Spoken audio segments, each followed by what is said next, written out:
we are going to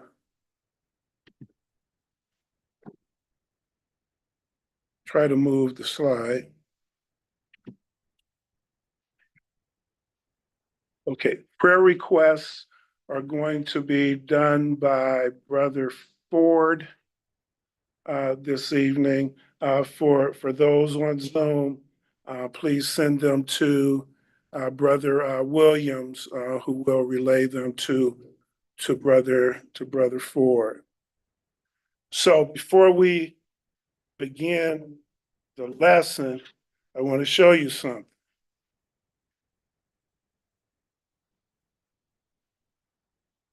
This is how much time I've allotted for the class. I've committed to stay true to this time period to allow for announcements, birthdays, and prayer requests. Periodically, I will show you how much time I have remaining so we can all track to ensure that Brother Barnes does not go over that promised time period. You'll need to help me with that. Okay, so again, we're talking about trust and safety. What can anybody tell me what trust means to them?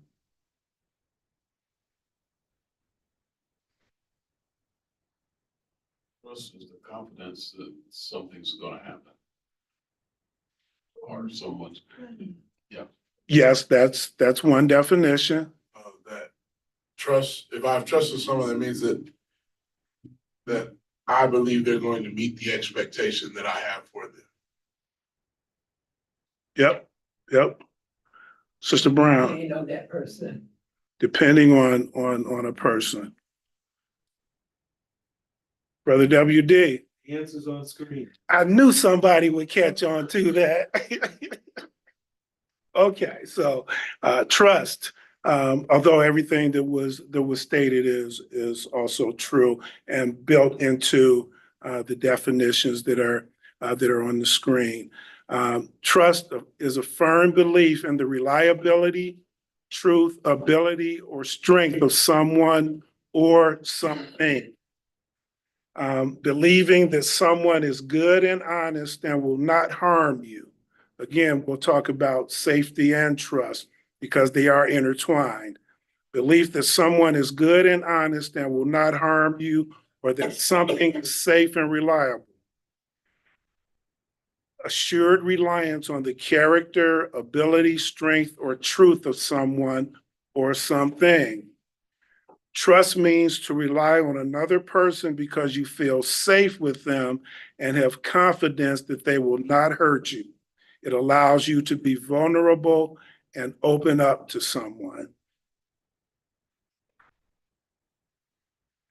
So what role do we as individuals and as a community and as God's church play in rebuilding trust in an untrustworthy world? Now that's the question. What role are we playing, or what role are we ascribed to? What role do we play? Well, one thing is, if we are people of our word and we follow in the footsteps of God, that helps the community around us to have some faith in people, because there's so many people who don't follow the word, who don't do what they say. Of course, we are taught to do just the opposite. So that'll. Yes. So to sum up what Brother Smith said is we ourselves have to be trustworthy. Mhm. That's the role we play. We have to be trustworthy ourselves. And as I indicated before, and if you read the third image, I mentioned that trust and safety are intertwined. This saying sums it up. When someone gives you their trust, they are saying, I am safe with you. Don't break it, appreciate it. Because we know that once someone breaks trust, it is hard, close, and might say impossible to regain that trust. I don't say that it's impossible, but it is hard to regain that trust. Because if you do it once, you're more likely to do it again because it becomes easier to do it again. So talking about safety, being free from harm, secure from threat or danger, harm or loss, free from any threat which may cause bodily injury, illness, or death, free from physical harm, emotion, psychological harm, or financial hardship. Again, they're intertwined, and we ask ourselves, how does trust feel? And if we just reflect, we know that children have far more trust than we do. And we know that God loves children, one who has the mind of a child, who's trustworthy. And as we get older, it's more difficult for us to be trustworthy. And folks do say, and I'm sure everybody has heard this phrase, fool me once, shame on you. Fool me twice, shame on me. I'm not gonna allow you to be let myself be put in the position where you can do that to me again. So of course, safety begins at home. And when a child is born, our first thought is keeping the child safe. Before the baby comes home from the hospital, you childproof it. Yeah. Especially when they start walking, you childproof it. It's a safe, because what you want to do is create a safe environment. And of course, what happens with children is they feel safe. So they don't think any harm can come to them. That's why we have to tell them, see that street over there? Do not cross that street. See that iron on the stove? Do not touch it or you will be burned. Do not go in the cupboards. Do not do this. Do not do that. It's all for the purpose of keeping them safe, and that is our top priority with our kids. So the question is feeling safe and being safe the same thing? They are not. And if you look, can anybody read the image? Feeling safe, being safe are not the same, but both must be managed. Feeling safe is a subjective emotional state where we perceive no immediate threat or danger. It's about our mental state. I feel safe. Being safe means there's no actual risk or harm, or regardless of our perception. It's about the objective reality of the situation. I am safe. In most situations throughout our days, we may feel safe, but in actuality, we are not safe. Why? Because anything can happen at any given time. All of us drive. When you're on a two-way road, there are only two lanes, one going north, one coming south. We feel safe, maybe, but are we really safe? No, because that car coming towards you could easily veer over into your lane, or you, while you're on your cell phone, can veer over into their lane. But I'm sure that nobody here in the classroom or on Zoom has ever looked at their cell phone while driving, right? Right. In unison, the church said, no, not me. Now, Brother Barnes, Yes, Sister Wilson. yes. Now, I understand what you're saying about us not being safe when we're out on the road. But in actuality, with God's protection, we are. Yeah, so why are you trying to take over my class? I'm sorry. All right. If you'll forgive me, I'll back away. I didn't say all that, but that is very true. God is who keeps us safe.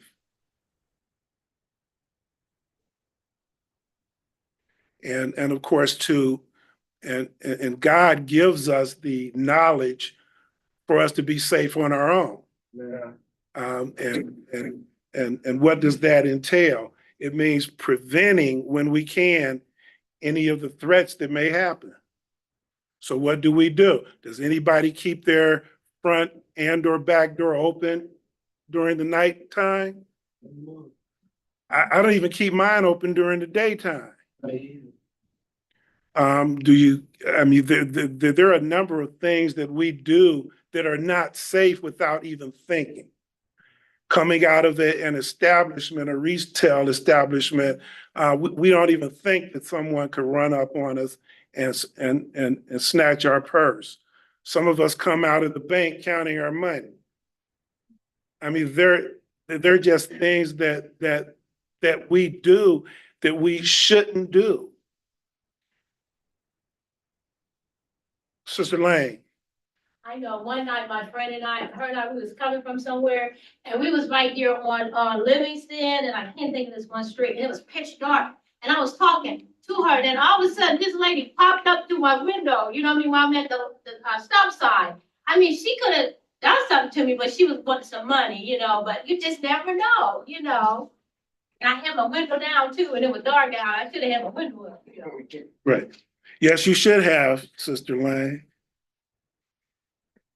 So, and of course, Sister Lane is not the only one who's done that.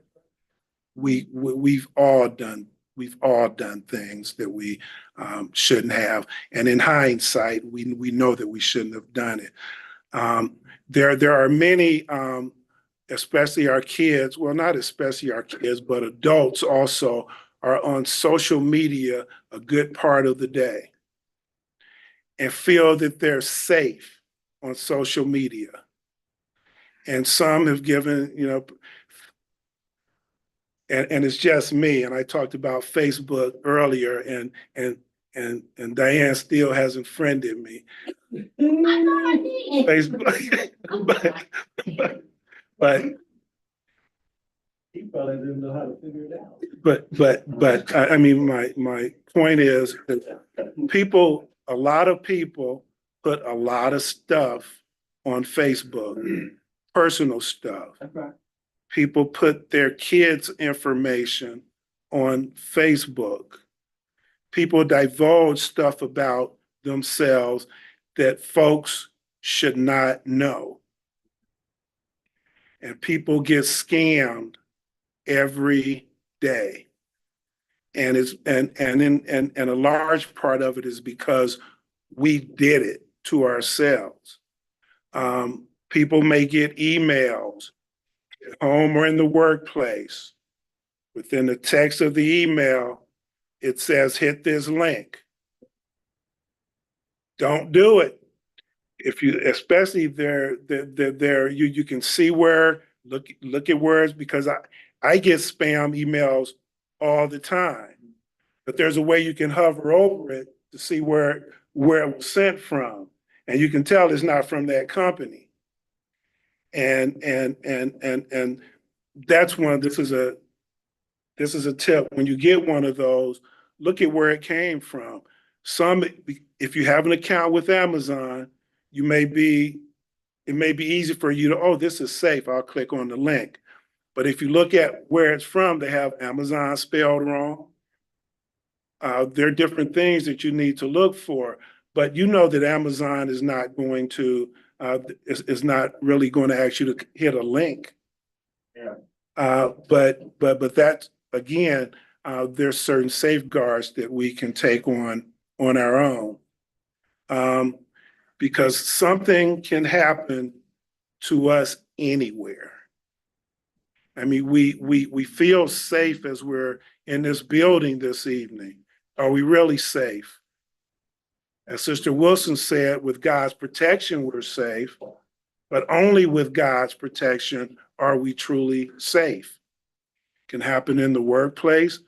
We've heard incidents of things happening at the workplace, on the street during protests, in our schools. And stuff has happened in church buildings. Yeah.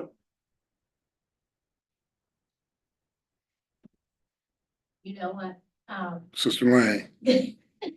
My son, just because you live in a nice neighborhood, that do not mean anything, okay? So my son, I would always get on them about, they would leave the garage door up and have the door unlocked. So I went over there one day and my daughter-in-law was asleep, my niece, my granddaughter was asleep. I walked all through the house, you know what I'm saying? They didn't even know I was there. And I told them, you know, y'all need to lock these doors, Yep, you know? yep, Cause when my kid was little, I locked my door, they go outside to play, I done locked it.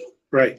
I want the door to come in. Yeah, and sometimes, well, when I was younger, an adult and married, there were times when I walk out of the house, go to the store or somewhere, what I would call a short errand, and I wouldn't even tell anybody that I'm gone. I would not dare do that now. Somebody should know where you are at all times. Heard that. So well, he said he was going to Home Depot, that's right around the corner. It's been 30 minutes or 40 minutes and he ain't back. So a call is made. So, which is why folks do carry I understand why people always have their cell phones. Okay, so back to the lesson. We should all feel safe especially with our families, right? We know the story about Cain killing his brother Abel, right? So what did Cain do? He said, Abel, my brother, let's go out to the field. Abel thought nothing of it. He was trusting. Didn't think that there was anything in Cain's head that would be untrustworthy. He had no idea that something was amiss. And that's how many of us fall today in today's society. It's that trust, and it's really it's really a balance, because we don't want to be out there believing that no one is safe, that we distrust everybody, because we have to trust somebody. We begin with God, which is why we should be around God-fearing folks, because that trust level can be there. But even in the church, a particular church, the Catholic Church, we've heard a bunch of stories where you can't even do that in the church. So we also, you may also know the story about Tamar, who was the daughter of King David, and she was raped by her half brother Ammon, who always looked at her as being attractive, and he devised a scheme. Well, I'll pretend like I'm sick, and someone will call her over to take care of me. And she did that. He faked an illness. She goes to assist him. He grabs her and rapes her, and then throws her out of the room, banishes her. And 2 years later, we learned that her real brother, her full brother, not real brother, because Amnon was also her real brother, 2 years later, Absalom also ordered his men to kill Amnon because of what he did to avenge the rape of his sister Tamar. So one failure and safety led to the death of someone, and that's what I mean. The lack of trust leads to a lot of sin. If you can't trust, and the breaching of that trust leads to a lot of sin. And we also know that Absalom, who was again King David's son, eventually he turned against Dad and wanted to take over the kingdom. He shouldn't Dad have been able to trust that his son would never do anything like that? Did David have that trust? Initially, he did. Yeah. But things started to happen where that trust was breached. So David eventually knew that something was amiss. We also know the story of Laban, who had Jacob wanted to marry one of his daughters, and they entered into an agreement. It was the passing of the sandals. They entered into an agreement. Okay, you work for me for 7 years, have her hand in marriage. So what did he do? After 7 years, nope, can't do it, but you can marry my older daughter. Shouldn't Jacob have been able to trust that Laban would keep his word? But what did Jacob do? He said, "Okay, you got me. Um, um, fool me once, I'll try it again." But he worked for him another 7 years, and we know the end of the story. He was permitted to take Rachel also. But the story, the moral behind both of these stories is we ought to be able to trust one another. Jacob should have been able to trust that a man would keep his word, with or without a handshake. That's why it is better to, if someone asks you to do something, do a favor, to drop something off, or to perform a task, it is better to say, no, I can't or don't want to do that, than to say, okay, I'll do it, and then not do it. Because again, that's a broken trust. And the one who didn't do what he or she said they would do may not even appreciate the harm that they've done. Because one, that person could have been seriously relying on that person to carry out that task.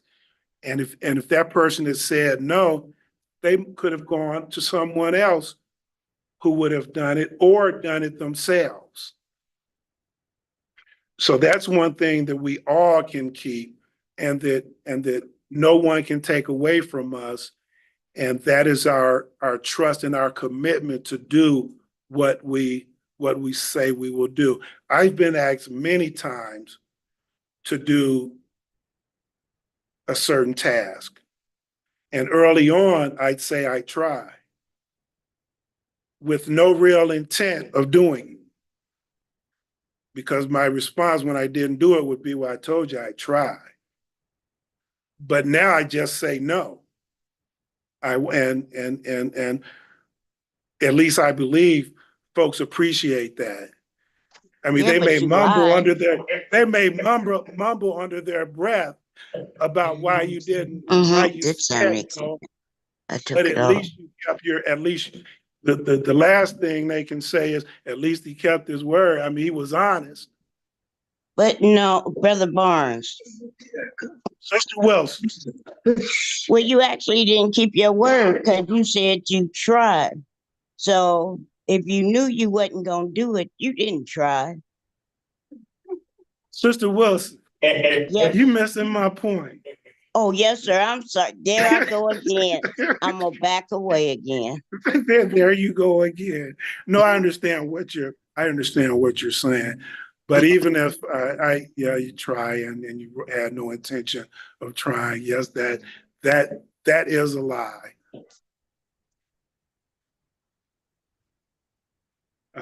Brother Burke, I was trying to find a scripture where Jesus said he didn't entrust himself to man because of what was in man. And I understand as Christians, we should be as trustworthy as possible, right? But there's the but, right? Because every man has a potential to let you down. yeah, it's There's that potential. it's part of our human nature. And we should try our best not to let people down. Right, yep, But that Yep. doesn't mean, there's sometimes, like you said, sometimes folks will let you down or harm you and don't even know that they're harming you. And they don't know right, that what your trauma was, right. you know, right? And sometimes we even have full intention of keeping that commitment, but something happens that prevents us from keeping that commitment. And because stuff happens, right? Sometimes we just can't keep that commitment, but that's different than not having an intent to carry out that commitment. We know that we all know the story of David and the many battles that he won. Who did David trust? He trusted God and prevailed. The Bible tells us that he was engaged in 44 battles.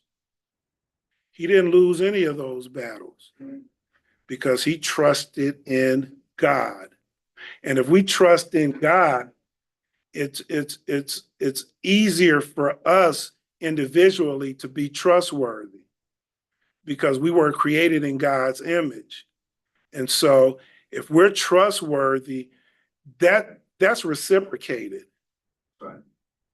Because if you can trust me, then I'm going to do all I can so that you have that same trust in me. I don't want to let you down because you never let me down.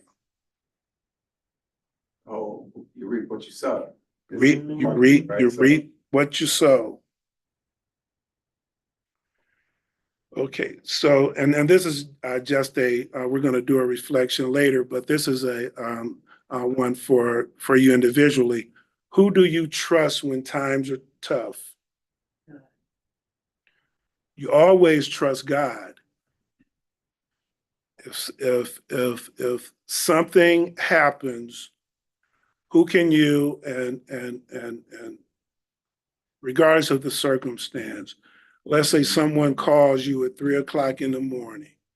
At 3 o'clock in the morning, I'm in that fourth round sleep.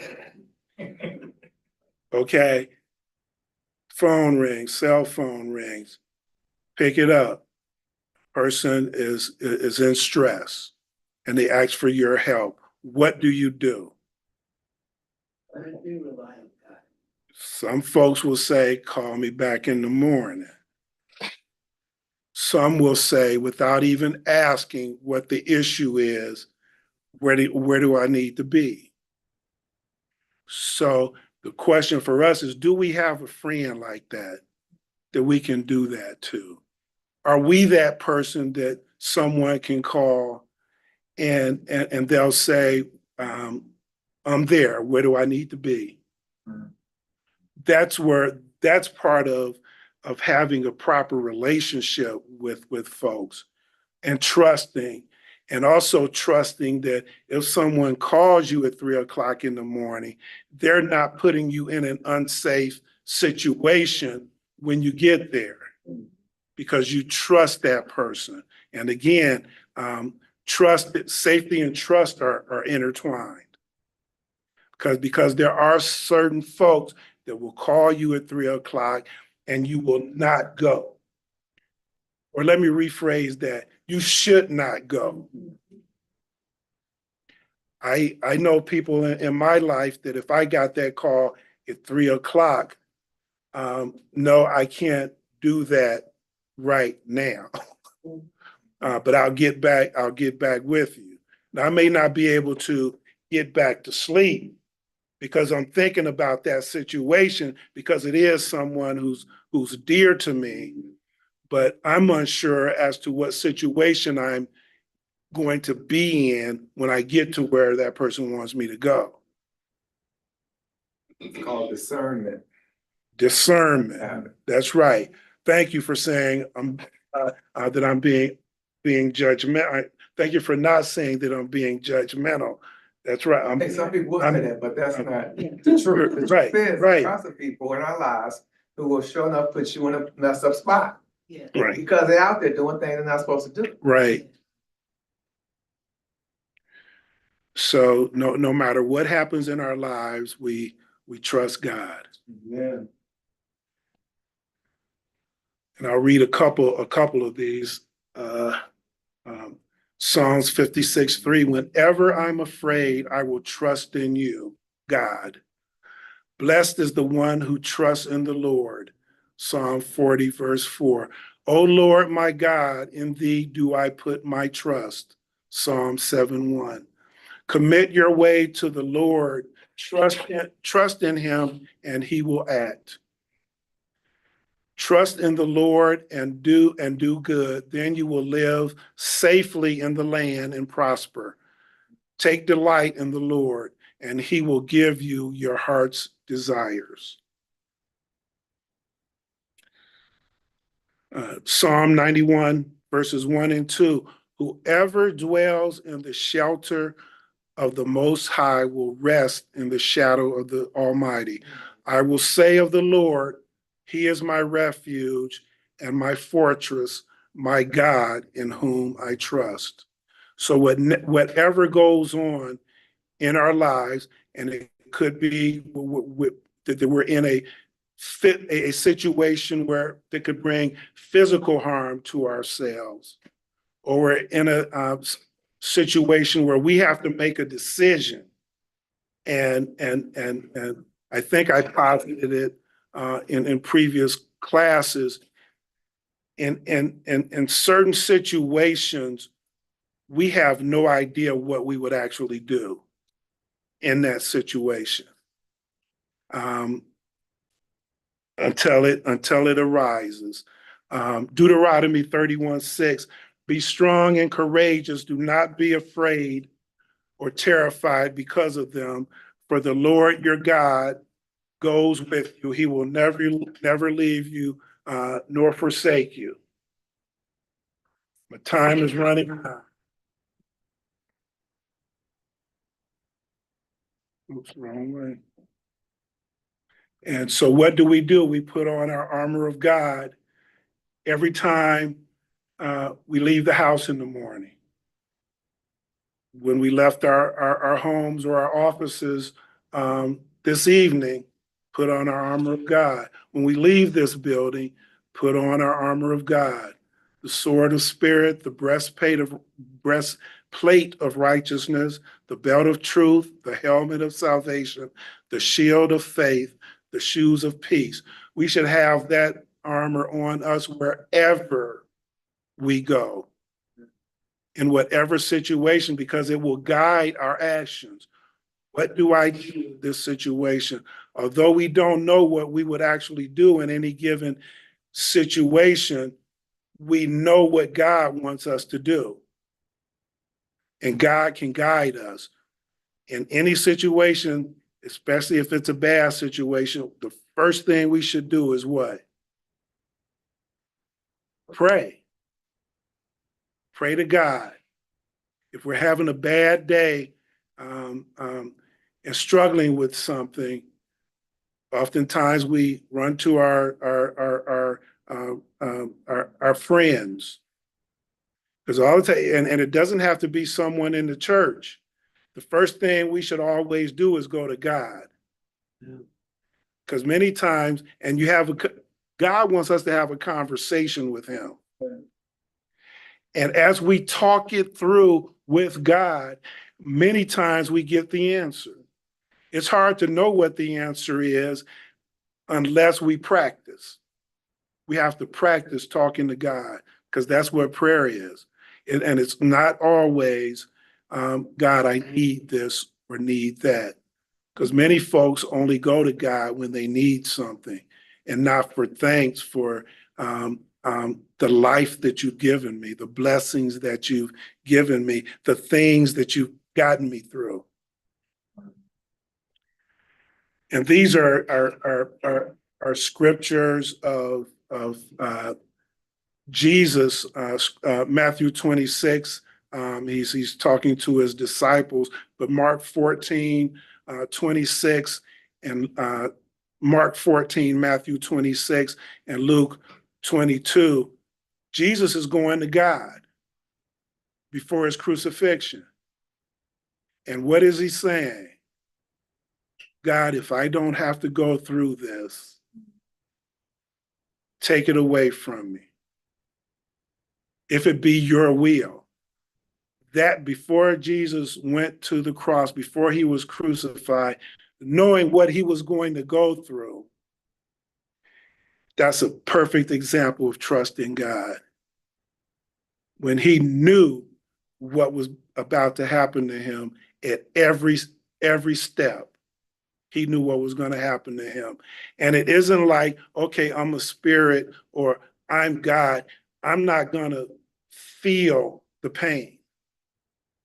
I mean, he came down in human form. And so when he was pierced, he felt that. When folks were calling him names, swearing at him, he felt that. And so he was saying, God, on more than one occasion, if it be your will, take this cup from me, because it was a heavy burden, which makes it should make it much easier for us to trust God, because we're not going to be put in that situation. One, God knows that we couldn't handle it. In fact, he knew that no one could handle it except for one.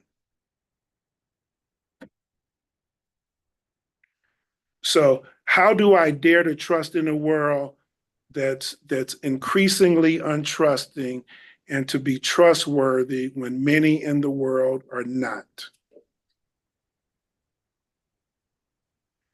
That's a question that a lot of people ask themselves. And we are in an untrusting world.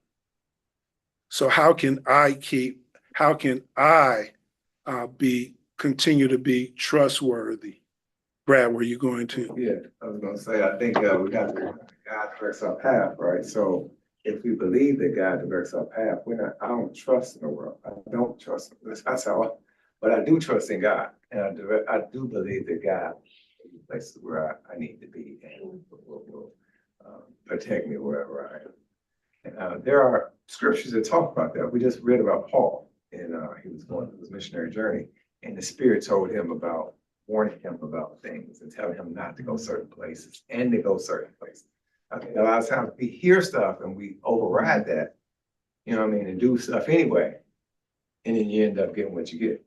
But, you know, God not changed. Right. And won't change. So we know that trust is a core value, right? And it requires a great deal of what? Honesty and authenticity. We have to be willing to open ourselves up. And that goes back to the trust thing. It's hard to open oneself up to someone who you believe is untrustworthy. There are certain things, and most, if not all of us, have someone that we can tell something to, knowing it will not go any further. But we also know those folks, if we tell them something, it's no longer between you and me. And again, that goes to that trust and being trustworthy, because if you tell me something in confidence, I should not be telling anybody else about that. Brother Barnes, if I may say so. I Okay, think, go on, Sister Wolf. okay, I think Now, that did you see that? no, I know you did. but Go on. um, I believe that trust starts in the heart, and it starts with love. It starts with us. We don't just, a baby may automatically trust because they don't know any better. But our trust in other people and our trusting in this world comes from us loving God, being obedient to God, and believing in his promises. So the more I believe in God's promises, the more I see God, the more I trust him, and understanding that trust and having faith in him. So a lot of it begins in the heart, I believe. It does. It begins with us. We have to trust. It takes courage to trust. Because why? Yes, Because you have to put yourself out there. You have to expose yourself. You have to open yourself to some bad things happening to us. That's why we have to stay in the word. the word, yes. And it's a measure of our own authenticity to open oneself up to being hurt. And most folks, when you reach a certain age, you've been hurt. Yeah. Someone has hurt you. Someone has disappointed you. Someone has not kept their commitment that they made to you. So everybody has felt the wrath of being harmed by someone, whether it was intentional or not. But we still have to be authentic ourselves and trust folks. Now we surround ourselves with folks who we can trust.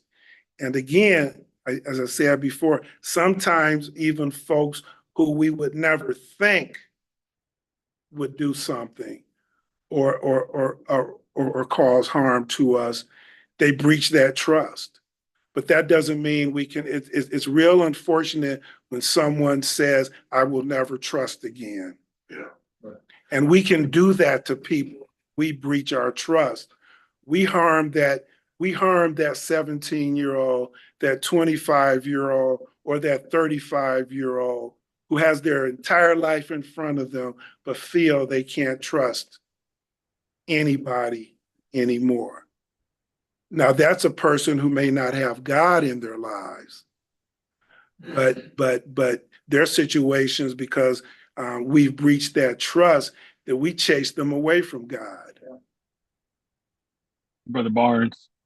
Yes. If I could echo, a lot of times we say trust in God, and even when the scripture says lean not on your own understanding, right? Because a lot of times it doesn't even make sense, because we have a focus as to what we want to do, what we want to accomplish, but God's given us a different path that he wants us to go down. But sometimes we hear it, we don't listen. Sometimes we know what we're supposed to do, but we don't listen. And sometimes until we fully, truly trust him, it's going to continue to be a challenge. And Right. even if it never makes sense, it's going to continue to be a challenge, but he wants us to fully submit to him. And, I'm saying that for myself, because that's an opportunity for me as well that we all struggle with.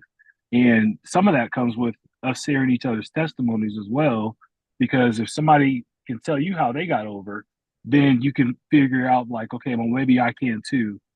Here's some things that I've done, or here's some things that I've seen you do. And we got to set that example, because that's the only way we're going to make it. So just wanted to share. Right. Amen. Thank you, Troy. Yeah, and because many times we go to God seeking an answer, and we don't like the answer. So we go back and say, God, I know I talked to you about this yesterday, but let me add something. Or I didn't like, I'm not sure I understood the answer. So let me ask you again.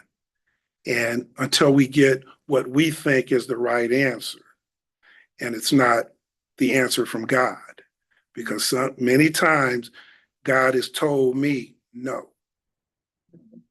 And we have to be able to accept that no for our own good. That ain't me. Okay, for our pause and reflect, and I know that, and it's my fault. We're slightly over that 45 minutes, but we're going to just pause and reflect. And this is a story. This is a story. It was actually about someone. The person I trust the most in my life is the person who gives me. And the story was actually my grandmother. Now I left it blank and changed some things so you can put whatever name you want to put in there. So the person I trust the most in my life is the person who gives me unconditional support. That person is always there to celebrate my successes, big or small, while also offering a soothing shoulder to lean on during challenging times. Whether it was a difficult exam, a relationship issue, or simply a bad day, offering encouraging words and warm embrace always makes me feel like everything will be all right. The person I trust the most in my life is the person who is, again, it's the same person. Here was the grandmother, but it's you put in whatever name you want to. The person is authentic and honest. One of the most admirable qualities about this person is their unwavering honesty. That person always speaks their mind, even when it's difficult, but does so with love and concern, ensuring that I understand their perspective while respecting my own choices. The person is an empathetic listener.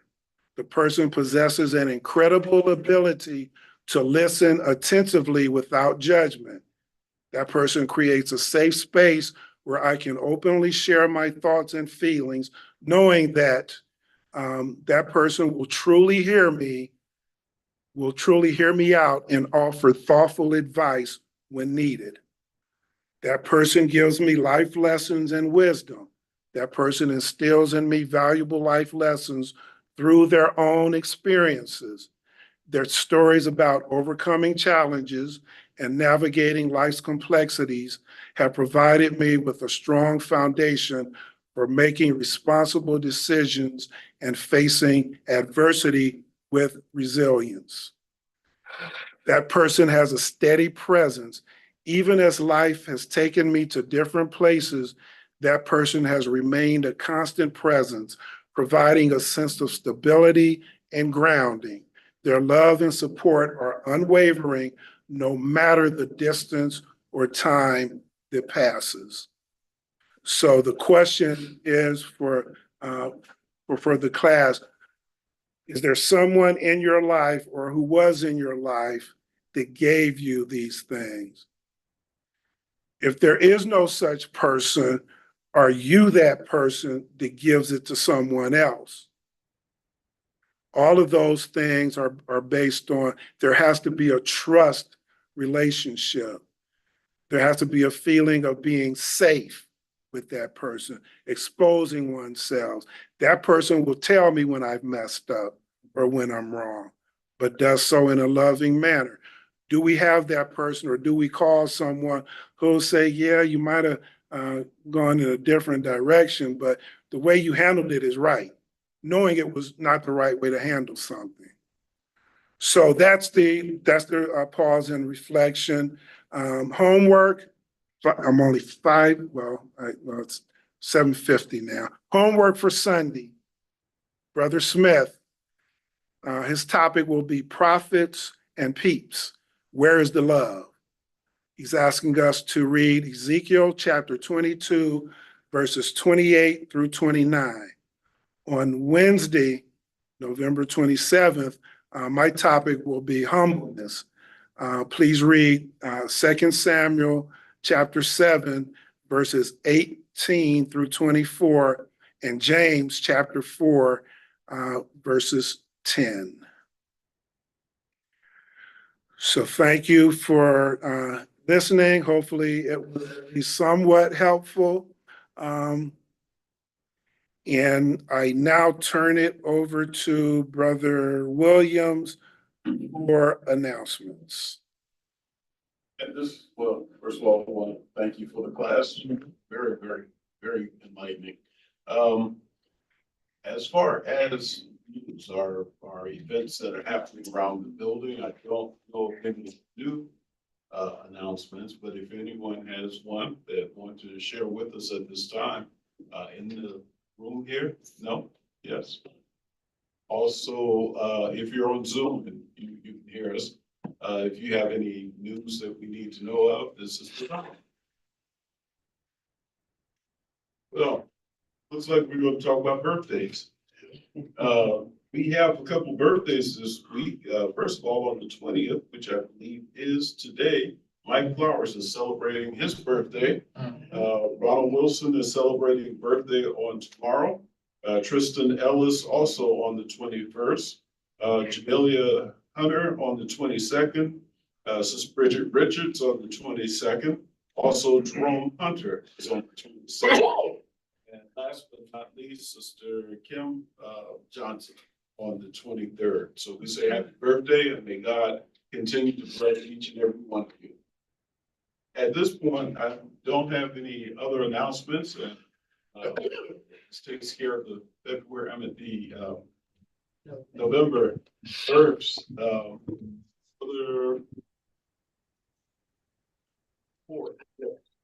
We got a couple of prayer requests. Sister Minor asked prayers for her nephew. He was in a car accident. And then Sister Williams just thankful. That's what God has provided. Yes. Would you also pray for Melissa Smith and Wanda Smith Absolutely. for health, strength, and comfort? Yes. I'd like to put in a prayer request. My name's Gary Lay. Actually, I'll be having surgery on Monday. Lay. Oh, Sister Lane. Or Sister Lane. I thought you forgot my dad. Oh, no. I'm just looking what. Yeah.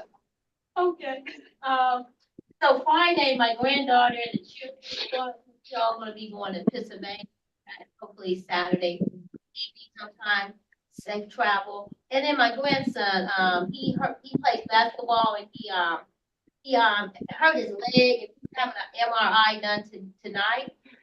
Pray that it's, that it'll be, I mean, I'm trying to say that he ain't pulled a ligament or anything like that, Thank you.